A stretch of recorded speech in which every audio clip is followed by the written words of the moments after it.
बिस्मिल्लाहिर्रहमानिर्रहीम। How to paraphrase the store poetry. आपको इसमें पोइट्री को पैराफ्रेज करने के लिए रूल्स एंड रेगुलेशंस बताऊंगा और एक एग्जांपल भी है आपकी टेक्स्ट बुक से रिलेटेड, तो आपको आइडिया हो जाएगा कि पैराफ्रेज कैसे करना है। तो स्टार्ट करते हैं अपनी वीडियो। सबसे पहले आपके पास रूल्स हैं कुछ कि एक स्टोरी को पैराफ्रेज कैसे किया जाता है कि use your own words to explain major ideas line by line. आपके पास एक पोइट्री गिवन होगी, उसकी हर लाइन के जो मेजर आइडियाज़ होंगे उनको आपने अपने वर्ड्स के अंदर एक्सप्लेन करना होगा। फिर सेकंड है paraphrasing isn't the same as explicating, that means analysing in detail. यानी पैराफ्रेजिंग का हरगिज़ ये मतलब नहीं होता कि आपके पास एक पोइट्री गिवन है, उस पोइट्री की आपने जो है वो डिटेल्स मेंशन करनी है कि उसकी अंदर आइडियाज़ क्या हैं। The goal is to rephrase ideas. जो मेजर गोल होता है पैराफ्रेजिंग का, उसको क्या होता है कि आपने उन आइडियाज़ को रीफ्रेज करना है, यानी दोबारा से लिखना है इन योर ओन वर्ड्स, अपने वर्ड्स में, without evaluating the hidden messages of author और थीम ऑफ पोएम। की जो पोएम की थीम है या ऑथर जो जिसने ये पोएम लिखी है, राइटर है, उसके जो हिडन मैसेजेस हैं उनको इवेलुएट करके एक्सप्लेन आपने नहीं करना होता। पैराफ्रेजिंग में जस्ट आपने लाइंस को अपने वर्ड्स के अंदर ईजी आसान अल्फाज के अंदर उसको आपने बताना होता है। It is actually the literal translation of lines. Basically होता क्या है कि लिटरल ट्रांसलेशन होती है लाइंस की पैराफ्रेजिंग के अंदर, यानी वर्ड टू वर्ड आपने बस उनको अपने वर्ड्स में लिखना होता है। फिर एक क्वेश्चन आता है कि what is reference to context. के रेफरेंस टू कॉन्टेक्स्ट के अंदर आपने किस तरह पैराफ्रेज करना है या एक्सप्लेन करना है। तो सबसे पहले कि रेफरेंस एंड टू कॉन्टेक्स्ट होता क्या। तो फॉर एग्जांपल आपके पास कोई भी रेफरेंस टू कॉन्टेक्स्ट है, इस पैराग्राफ के अंदर आपने क्या लिखना है, what are the lines, where are the lines taken from,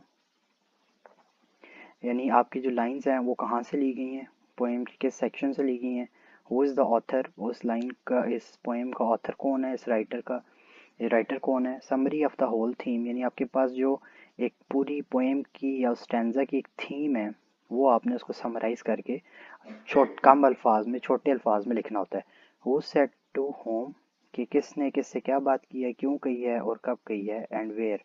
also explain the line in given question, और उन लाइन्स को थोड़ा बहुत आपने बता देना होता है। तो ये आपके पास एक रेफरेंस टू कॉन्टेक्स्ट का एक पैराग्राफ बन जाएगा और उसके बाद आपने पैराफ्रेजिंग पे आना है। तो एग्जाम्पल आप जब देखेंगे तो आपको आइडिया हो जाएगा कि रेफरेंस टू कॉन्टेक्स्ट कैसे करना है।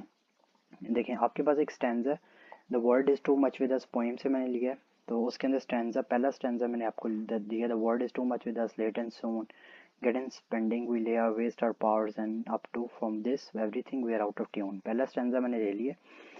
रेफरेंस के अंदर आपने क्या देना है कि these lines have been taken from the poem the world is too much with us।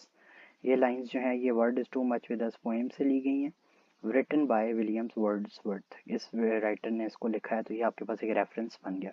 Context की हेडिंग देनी है तो उसमें क्या लिखना है कि in these lines the poet narrates about the human nature that is so fake and depressing that its only purpose in life is to make money and spend it. कि पोएट जो है बताना क्या चाह रहा है कि इंसान की नेचर अब क्या हो गई है कि वो सिर्फ पैसा कमाना जानता है और पैसों को स्पेंड करना चाहता है। Human is following the materialistic things that are worthless. इंसान जो है वो इन दुनियावी चीज़ों को, मटीरियलिस्टिक थिंग्स को फॉलो कर रहे हैं, दैट आर वर्थलेस, जिनकी कोई वैल्यू नहीं है, and we are spending all our energies on to it, और हम सारी ताकत अपनी इसके ऊपर लगा रहे हैं। तो ये आपके पास एक बेसिक समराइज करके आपने कॉन्टेक्स्ट लिख दिया है कि बेसिकली इस पूरे पैराग्राफ ये स्टैंजा के अंदर क्या क्या मेन पॉइंट्स हैं।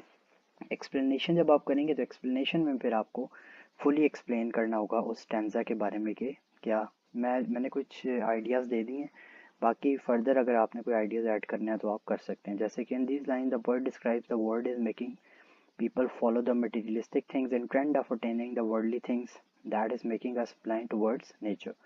We spend all of our energies just to attain the materialistic things that are meaningless, and it's impacting our ability to see and enjoy our surroundings that are created for us.